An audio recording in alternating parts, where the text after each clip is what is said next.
Hello friends, मैं doctor Anuj Bansal, आपके बच्चों का पीडियाट्रिशियन और आपके बच्चों का mental health healer. That's too much of a responsibility. क्यों? Thank you very much. बहुत सारा मेरे पहले 2 वीडियोस को प्यार देने के लिए। यूट्यूब पे इतना सारा प्यार और इतना सारा कमेंट्स और इतने सारे डीएम्स जो मेरे को आए एंजाइटी रिलेटेड, दैट मीन्स कि ये प्रॉब्लम कितनी ज्यादा है।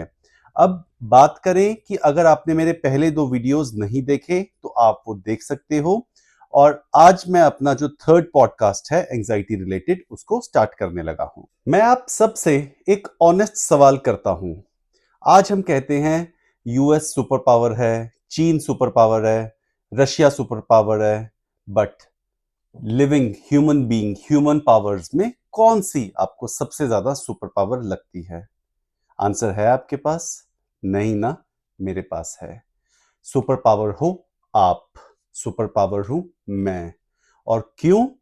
पंजाबी में कहते हैं मंदे जीते जीत है। जिसने अपने मन को, अपने थॉट्स को, अपने थिंकिंग प्रोसेस को और अपनी जो मेंटल एक्टिविटी है उसको अगर कंट्रोल कर लिया, उस पे काबू पा लिया, उसको मैनेज कर लिया, टेम कर लिया, तो वही असली जीत है और वही असली सुपर पावर है। अब मैं आपको लाइव एग्जांपल अपनी से समझाता हूं। मैंने डॉक्टर बनने का प्रोसेस जो है वो स्टार्ट किया 10+2 के बाद, यानी कि जब बंदा ऑलमोस्ट 17-18 ईयर्स का होता है। और आपको मालूम भी होता है कि आपने डॉक्टर बनना है तो नेचुरली बहुत सारा स्टडी, बहुत एक्सटेंसिव मटेरियल, बहुत स्मार्ट स्टडी ऑल्सो, बहुत एक्सटेंसिव ऑल्सो। तो वो सब चीजें करते करते हर एक मेडिकल एस्पिरेंट जो डॉक्टर बनना चाहता है उसके दिल में आता है कि यार मैं कैसे अपने माइंड को कंट्रोल करूं, मैं कैसे अपने थॉट्स, अपने इमोशंस, अपना the whole thought process, belief systems बहुत इंपॉर्टेंट, इन सबको कैसे कंट्रोल करूं, इन सबको कैसे टेम करूं, इन सबको कैसे यूटिलाइज करूं अपने बेनिफिट के लिए, सो दैट मेरा जो कंसंट्रेशन है, मेरा अटेंशन स्पैन है, पढ़ाई में मेरा दिल ज्यादा लगे। कौन चाहता है कि मेरा मन पढ़ाई में ना लगे? कौन चाहता है मैं डॉक्टर ना बनूं? कौन चाहता है कि मैं पेरेंट्स की सुनूं कि हाँ तू पढ़ता नहीं भाई? या कौन चाहता है कि मेरे एग्जाम में अच्छे मार्क्स ना आए? कौन चाहता है कि मैं कंपटीशन ना क्लियर करूं? कौन चाहता है कि मेरा जो नाम है वो सुर्खियों में ना रहे? वो सब चीजें। अब मैं आपको बताता हूं, जब मैंने कॉम्पिटिटिव एग्जाम्स दिए तो all India institute of medical sciences, AIIMS, सब जानते हैं। एंड तब तो दिल्ली वाला एम्स ही होता था। 2001-2 की बातें हैं ये। मैंने एक चीज फिगर आउट की। मान लो कोई एक बहुत अच्छी कोचिंग एकेडमी है और वहां से मान लीजिए आप 100 बच्चे ट्रेन हो रहे हैं एक पॉइंट पे। 100 बच्चों में से मान लीजिए जब एम्स का रिजल्ट आता है तो सिर्फ 30 बच्चे एम्स में निकल गए। अब कैच पॉइंट कहां है? मान लीजिए 50 सीट्स थी, फर्स्ट भी उसी कोचिंग इंस्टीट्यूट से निकला और 30th भी उसी कोचिंग इंस्टीट्यूट से निकला। पढ़ेंगे दोनों एक साथ, same college, same class, same batch, but जिसका रैंक 1 था और जिसका रैंक 30 था, फर्क है। कुछ क्वेश्चंस शायद 2-3-4 गलत हुए होंगे मैक्सिमम। अब इसको हम मेंटल पॉइंट ऑफ व्यू से समझते हैं। क्या डिफरेंस है? आपके माइंडसेट का, आपकी नर्व्स का, आपकी मेंटल एबिलिटी का। आपने कब तक अपने माइंड को थकने नहीं दिया? आपने कब तक अपने मेंटल सिस्टम को ये कह के रखा कि नहीं मैं फाइट करूंगा, नहीं मैं अभी थका नहीं हूं, और नहीं मैंने हार नहीं मानी है। एग्जाम की बात की हमने तो हमने देखा कि एक बच्चा जो फर्स्ट था वो उसने अपने आप को तब तक पुल बैक नहीं किया जब तक कि उसका गोल अचीव नहीं हुआ। यानी कि कुछ उसकी नर्व्स में एक्स्ट्रा था। जिनके शायद 1-2 क्वेश्चंस गलत हुए, उन्होंने शायद कहीं अपने आप को हल्का सा खींच लिया पीछे कि शायद हाँ शायद ना, शायद हाँ शायद ना। बस उतना ही फर्क है। अब इस एग्जाम की एग्जाम्पल को हम लाते हैं अपनी जिंदगी में। आपकी, मेरी, हम सबकी लाइफ में हम सब इस फेज से पास करते हैं कि ये जो सबसे इंपॉर्टेंट फियर, उसको हम सब फेस करते हैं। कुछ लोग लाइफ में फियर जब आता है या फियरफुल थॉट आता है, इमोशंस आते हैं, कोई पुरानी मेमोरीज आती हैं फियरफुल, अपने आप को पुल बैक कर लेते हैं, खींच लेते हैं वापस लाइफ में कि नहीं, ये ऐसे ठीक नहीं, ये वैसे हुआ था, गलत हुआ था, तो आज भी नहीं, ऐसे नहीं करना। लेकिन कुछ लोग एग्जीक्यूट करते हैं फियर में। और कैसे? क्यों? क्योंकि उन्होंने अपने जो मेंटल प्रोसेस है फियर के अराउंड उसको मैनेज कर लिया। अब मैं नेक्स्ट एग्जांपल आपको समझाता हूं। बहुत प्यारी एग्जांपल, एक famous basketball player Michael Jordan, कौन नहीं जानता उनको। और उनकी स्टेटमेंट थी कि मैं अपना बेस्ट लाता हूं मोस्ट स्ट्रेसफुल टाइम्स में। अब ऐसा क्यों? ऐसा क्या था? जब मोस्ट स्ट्रेसफुल टाइम आता था तब माइकल जॉर्डन अपने फियर को, देखो जब स्ट्रेस टाइम होता है तो डर किसको नहीं लगता, फियर किसको नहीं लगता। और सबसे ज्यादा कोई स्पोर्ट्स एक्टिविटी में, किसी कॉम्पिटिटिव एग्जाम में जो जीतने का जो चाह होती है, इमोशन होता है, उसको हमेशा फियर जो है ओवर पावर करता है, जिसको हम परफॉर्मेंस एंजाइटी कहते हैं। तो माइकल जॉर्डन कहते थे कि जब मेरे को फियर आता था जीतने का, या ऐसा लगता था कि शायद मैं हार ना जाऊं, तो मैं उस फियर से डरता नहीं था। वो है ना एक फेमस ब्रांड का, डर के आगे जीत है, डर से मत डर, डर से मत डरो, डर के आगे जीत है। So same goes with Michael Jordan, he used to say कि मैं अपने फियर को, फियर मोमेंट्स को हमेशा एज मोटिवेशन यूज करता हूं।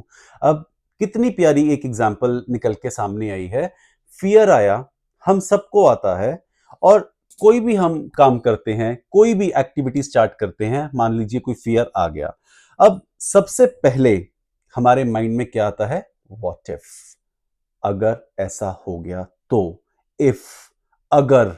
ये जो अगर है ना, ये अंग्रेजी वाली अगर, अगर नहीं, अगर, हिंदी वाली अगर, अंग्रेजी वाली इफ, व्हाट इफ, अगर हो गया ऐसा तो। अब इसके आगे गेम जो है वो पूरी चेंज हो जाती है। अब गेम क्या है? अगर जो ये व्हाट इफ वाला इमोशन है, इफ व्हाट इफ वाले इमोशन को आप इधर भी डाइवर्ट कर सकते हो अपने माइंड से, आप इधर भी डाइवर्ट कर सकते हो। आप उसको किधर डाइवर्ट करते हो, वो असली गेम चेंजर है आपके लिए। माइकल जॉर्डन क्या ऐड करते हैं कि जब फियर या प्रेशर आता है, या ऐसी कोई सिचुएशन आती है जहां इवन हम सबको भी day to day life situations में लगता है कि let's run away from this situation, या हे भगवान काश ये सिचुएशन मेरी लाइफ में होती ही ना तो कितना अच्छा होता, ऐसी सिचुएशंस आती हैं। तो माइकल जॉर्डन क्या कहते? वो कहते जब फियर या प्रेशर की सिचुएशन आती थी मैच में, मैं क्या करता था, एक डिफरेंट इमोशन, बिल्कुल एंगर का, गुस्से का इमोशन अपने अंदर लेकर आता था उस फियर के अगेंस्ट, कि मुझे गुस्सा है। ही सेड कि मैं उस फियर के इमोशन से, अपने उस एंगर के इमोशन से फियर को थोड़ा और एनर्जी देता था अपने अंदर, सो दैट जो फियर का इमोशन है वो चला जाए। मैंने जब ये बात सुनी तो मैंने खुद भी ये चीज जिम में वर्कआउट करते हुए ट्राई किया। कई बार जब तुम एक्स्ट्रा प्लेट्स ऐड ऑन करते हो तो तुम्हें लगता है कि नहीं यार, नहीं भाई, ये तो नहीं लगने वाला मेरे से, तो क्या है, फियर है। तो अपने अंदर गुस्सा लाओ, you know that emotion of anger, slight anger, कि नहीं, मैं कर सकता हूं, आई कैन डू इट।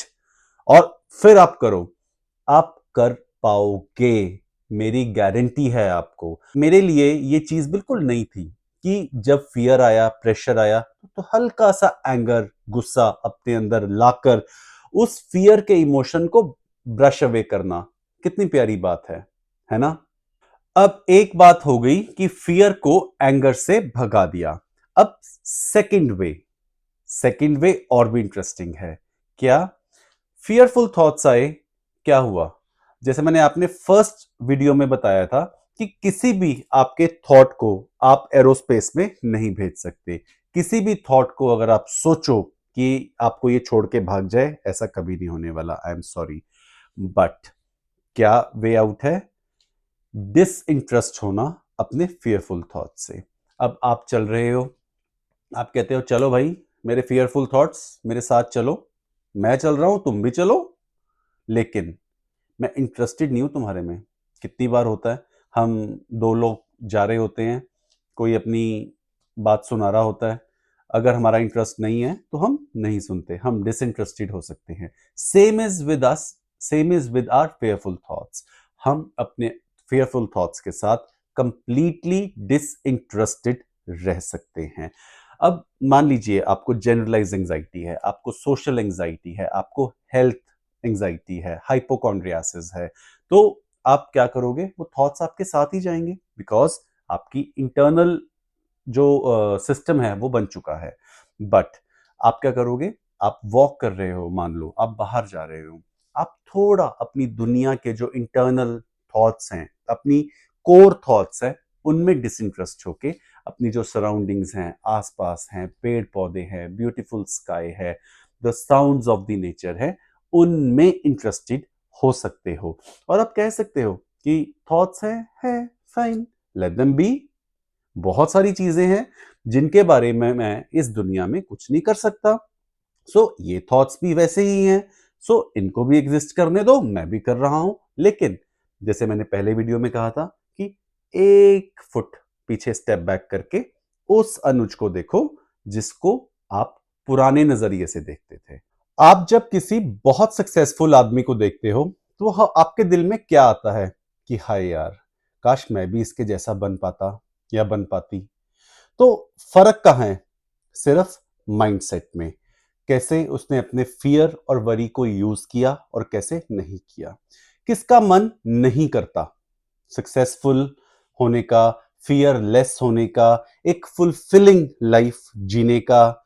तो हमें समझना क्या होगा कि अगर कोई बंदा सक्सेसफुल है किसी फील्ड में, किसी किसी भी पोजीशन पर है, तो हो सकता है जो रास्ता आप ले रहे हो वो ठीक ना हो वहां तक पहुंचने के लिए। क्यों? क्योंकि आप वही रास्ता लेते आ रहे हो शुरू से। Got my point? कि आप एक ही मेंटल पैटर्न के हिसाब से चल रहे हो, बट हो सकता है कि जिस मेंटल पैटर्न की जरूरत है, जो मेंटल पैटर्न उस सक्सेसफुल बंदे का है, वो आपने कभी सोचा ही नहीं। सो आप एक पाथ पे चल रहे थे, बट एक ऑल्टरनेटिव पाथ है जो एग्जिस्ट करता है और जिस पे आपको चलना पड़ेगा और आप चल सकते हो। और वो कैसे? जैसे मैंने आपको तरीके बताए हैं। अब टाइम है कुछ सीरियस क्वेश्चन करने का। मैं आपसे एक सवाल करता हूं, आप सोचिए कि अब तक क्या एक ऐसी कंडीशन थी जो आपको होल्ड बैक कर रही है अपनी एक फुलफिल्ड लाइफ जीने से? क्या माइंड में कोई ऐसा पैटर्न है जो आपको रोक रहा है? What is that one thing which is stopping you from living a happy, a more fulfilling and N anxiety free life? Ask yourself. मैं इसको और सिंपल करता हूं आपके लिए। आप क्या कोई ऐसी कंडीशनिंग माइंड में बन गई है, कोई ऐसी चक्री, कोई ऐसी रील माइंड में फिट हो गई है आपके बचपन में, एडल्टहुड में, कभी भी पढ़ते समय, कि जो वो जो रील है वो प्ले रिकॉर्ड की तरह गोल गोल घूमे जा रही है माइंड में और वही चल रही है। जब आप कुछ करना चाहते हो, वो प्ले जो रिकॉर्ड है वो दोबारा चल पड़ता है ऑटोमेटिक और आपको होल्ड बैक कर रहा है। सोचिए, अपने आप को टाइम दीजिए इस पार्ट पे, बिकॉज अगर आप टाइम दोगे तो आपको उसका सल्यूशन भी मिलेगा कि ये चीज जो है ये मुझे नेगेटिविटी और पेसिमिज्म में धकेल रही है, जो कि मेरे लिए अच्छा नहीं है। और क्या मैं कर सकता हूं इसके लिए?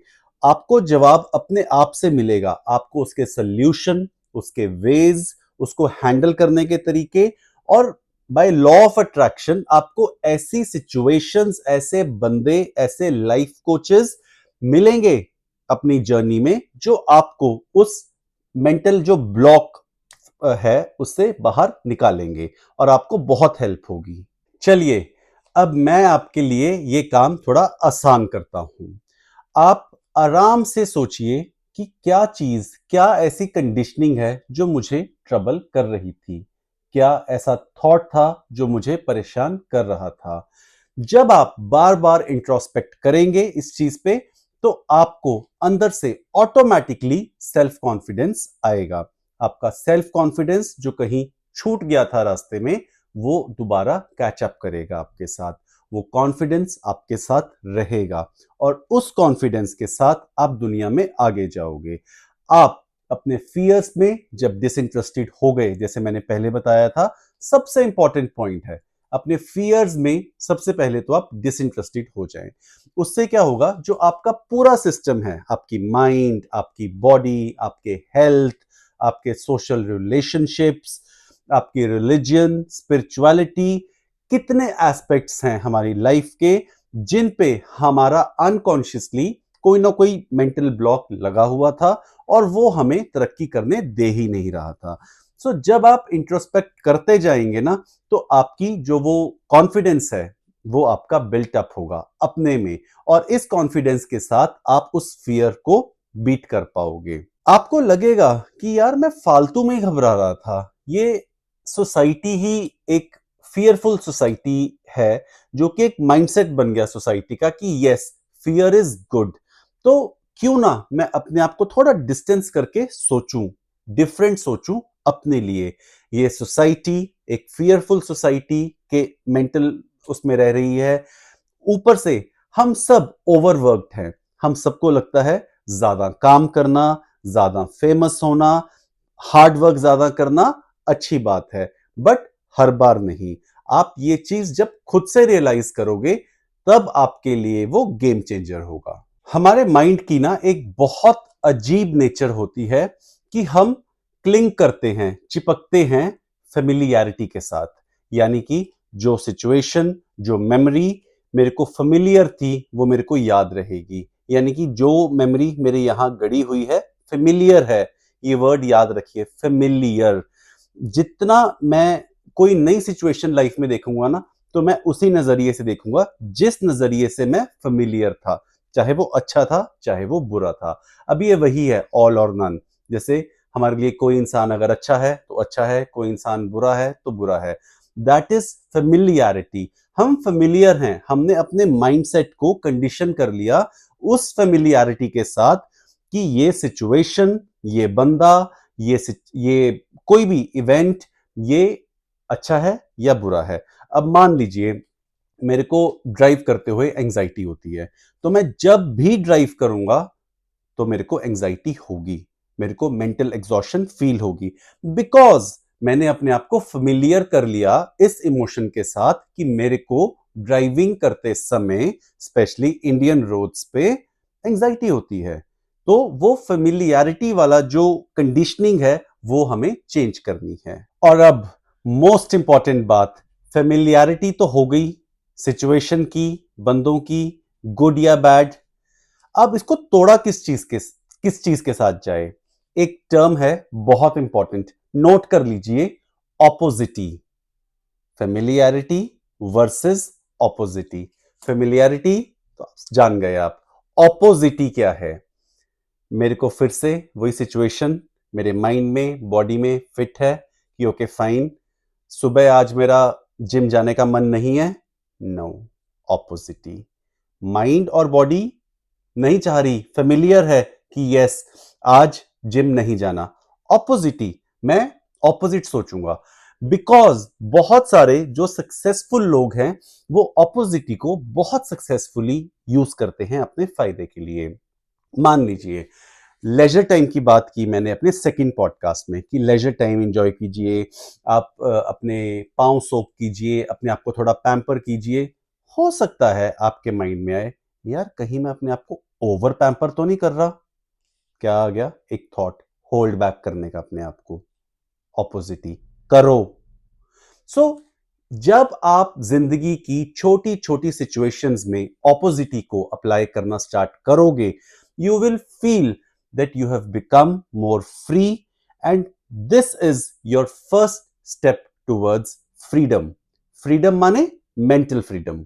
तो फ्रेंड्स, यही था मेरा आज का पॉडकास्ट का मिशन, मेरा गोल, आप सबको अपने अपने फियर्स की फेमिलियरिटी और ऑपोजिटी के बारे में बताने का। आई होप आपको मेरा टॉक पसंद आया हो। टॉक पसंद आया हो तो इसको लाइक, कमेंट और शेयर करना बिल्कुल मत भूलिए, बिकॉज इससे डेफिनेटली आपकी हेल्प होगी और जिसको इसकी जरूरत है उस तक ये वीडियो जरूर पहुंचेगा. So with this I wish and I hope good health, prosperity, and mental freedom for all of you. Goodbye for now and cheers from Dr. Anuj Bansal. Thank you so very much.